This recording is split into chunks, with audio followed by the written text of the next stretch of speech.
De forma geral, estão obrigadas a entregar o Imposto de Renda 2020 as pessoas físicas que em 2019 receberam mais de R$ 28.559. Além disso, aquelas pessoas que operaram em bolsa, que compraram e venderam imóveis, carros, que têm atividade rural, todas essas estão obrigadas a entregar toda a movimentação, inclusive na atividade rural, de compra e venda, apurar o ganho e se durante o ano 2019 não tiver pago suficientemente o imposto, tem que recolher no ajuste anual.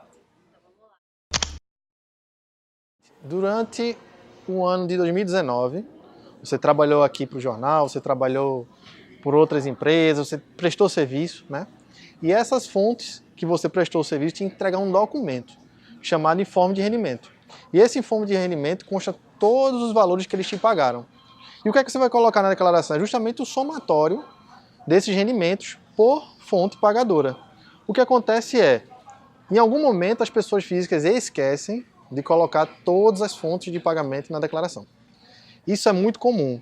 E às vezes, inclusive, existe as pessoas que propositalmente não colocam na esperança de pagar menos imposto. Só que assim, isso é um cruzamento básico hoje da Receita Federal, Então assim, se você não quer cair na malha fina, se você não quer ter bronca com a Receita Federal, confira se você já pegou todos os informes de rendimentos das pessoas físicas ou jurídicas que você prestou serviço durante o calendário de 2019.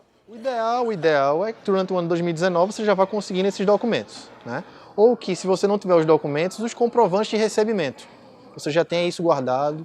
Se você tem um imóvel alugado, você recebe receita de aluguel desse imóvel, você já receba, já guarde lá o recibinho de que você prestou o serviço. Ou então, as empresas são obrigadas no mês de fevereiro de 2020 fornecer aos trabalhadores e prestadores de serviço todos os informes de rendimento. Então, no mês de fevereiro não pode passar, até porque em março já começa a entrega.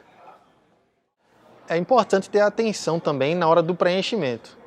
Muitas pessoas, na agonia de preencher logo, ou tá perto do prazo, acabam preenchendo e não prestam atenção de que o valor que foi colocado na declaração está diferente do que foi entregue pelas empresas no informe de rendimento. A Receita Federal tem um cruzamento automático desses valores, então é certo de que se você não declarar corretamente os valores, você vai cair na malha fina. Antes de iniciar qualquer procedimento fiscal, fiscalização, você tem 5 anos para corrigir. Mas caso você seja notificado a prestar esclarecimento, a Receita Federal abre um prazo para que você entre lá, envie uma declaração retificadora e faça a correção. Esse é um item muito importante com relação à declaração de despesas médicas ou plano de saúde. A Receita Federal tem batido bastante pesado em cima disso e fiscalizado. Algumas pessoas ainda conseguem colocar lá valores de forma errada. Os planos de saúde entregam os informes dizendo quanto foi pago, quanto foi reembolsado. A pessoa física tem que pegar aquele montante e declarar. Algumas pessoas declaram errado ou colocam valores de prestadores de serviços que não declararam na sua declaração que prestaram aquele serviço médico, odontológico ou fisioterápico. O que a gente recomenda é, tenha atenção, porque esse é um ponto de bastante atenção da Receita Federal. Esse é um ponto que eles prestam atenção porque é um item de dedução do imposto devido. O que eu quero dizer com isso? Essa despesa com médica, ela é dedutível do imposto de renda, ela diminui o imposto a pagar. Então a Receita Federal fiscaliza bem esses valores. Então a gente recomenda bastante atenção a esse item. Muita gente tem essa dúvida e na dúvida, por incrível que pareça, acaba não declarando. As corretoras, por outro lado, entregam as declarações dela ao governo. Se você não informa na sua declaração, vai ter incompatibilidade de valores e, consequentemente, você vai cair na malha fina. Então, o que a gente recomenda? Chega junto das corretoras, pega os extratos, informa conforme está no extrato e, se houver algum inconsistente, informa a corretora para que faça a correção, mas não deixe de informar as aquisições, vendas e ganhos para que você não caia na malha fina. Do lado de quem paga a pensão alimentícia, comumente eles deduzem isso do imposto. Pagam menos imposto porque esse valor é dedutível. O que acontece é, do lado de quem recebe, muitas vezes a pessoa física não coloca na declaração lá esse rendimento recebido a título de pensão alimentícia. Esse erro, que é bastante comum, várias pessoas cometem e a Receita Federal tem batido em cima. Inclusive, no ano passado, criou-se um campo específico, lá em rendimentos, pensão alimentícia, porque costumeiramente as pessoas que recebem pensão alimentícia não estavam preenchendo e caindo na malha fina. Um cruzamento que a Receita Federal faz é o da malha fiscal. A malha fiscal ela verifica quanto você recebeu, quanto você gastou, a diferença disso e quanto você investiu, né? Ano passado e alguns anos a gente viu várias pessoas cair na malha fina porque declararam lá que compraram imóveis, carros, terrenos, ações, só que quando a Receita Federal foi ver quanto tinha de ganho, não tinha rendimento suficiente para cobrir aquela compra. O que aconteceu com essas pessoas físicas? Foram chamadas à Receita Federal para justificar qual foi a origem da compra desses bens. Fez muitas compras, tem lá, você recebe uma fatura de cartão de crédito mensal de R$10.000 e declara que durante o ano recebeu 60 mil, no ano 2019. Né? Esse cruzamento tem sido cada vez mais comum pela Receita Federal.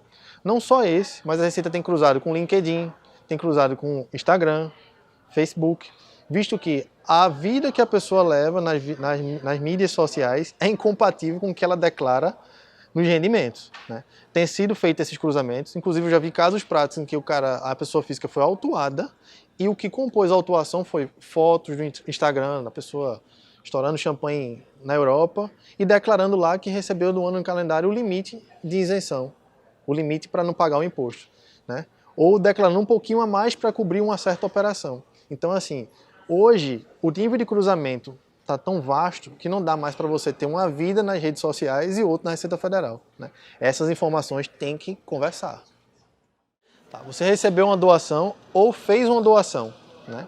Muitos casos em que a pessoa física esquece de declarar o que recebeu de doação e em outros a pessoa física esqueceu de declarar que doou, né? Como também esquece, em alguns casos é importante lembrar, de pagar o ITCMD, que é um tributo estadual em que as doações estão sujeitas.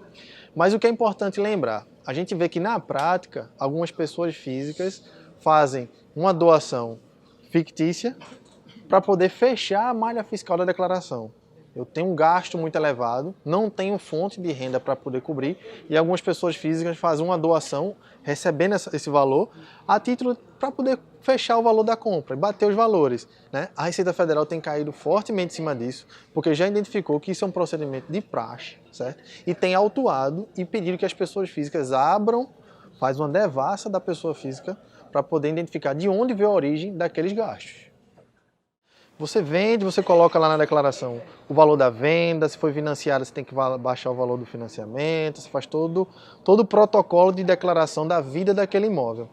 O que acontece é o seguinte, várias pessoas físicas têm declarado o valor da venda num montante diferente do que consta nos cartórios. Os cartórios enviam para o governo as declarações deles e a pessoa física envia dela. Se você envia com valor diferente, comumente as pessoas colocam na declaração um valor inferior ao do cartório.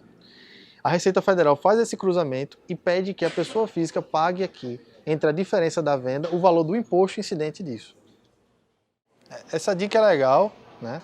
Tanto serve para você não errar, quanto serve para você diminuir o valor do imposto. O que acontece? Imagina aí você comprou um imóvel por 100 mil no ano X1, né?